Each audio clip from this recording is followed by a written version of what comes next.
আজকে তোমাদেরকে একটি যোদ্ধার কাহিনী শোনাব। তার নাম হল তরুণ। অরুণ ছোটবেলা থেকে ফ্রি ফায়ার খেলতে ভালোবাসত। সে সবসময় মনের ভেতর একটাই স্বপ্ন রাখত, নিজের টিমকে টুর্নামেন্টে চ্যাম্পিয়ন বানানো। কিন্তু আসল জীবন সবসময় সহজ নয়। তার বাবা গুরুতর অসুস্থ আর পরিবারের সব দায়িত্ব তার কাঁধে। একদিন টুর্নামেন্টের ফাইনাল।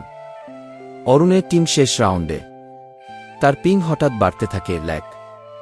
সবাই বলে, অরুণ আর খেলা বন্ধ করো, তোমার মন নেই। কিন্তু অরুণ থেমে থাকেনি। সে নিজের শেষ শক্তি দিয়ে টিমকে বাঁচিয়েছে।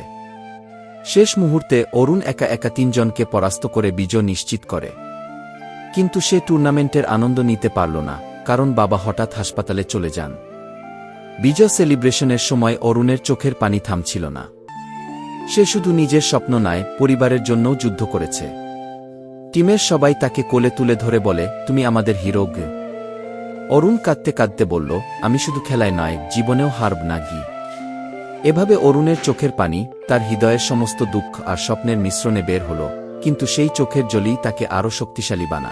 এইটা হলো পার্ট 1। পার্ট 2 দেখতে চোখ রাখুন আমাদের টিকটক আইডিতে বা ইউটিউবে। সবাই ভালো থাকবেন। আল্লাহ হাফেজ।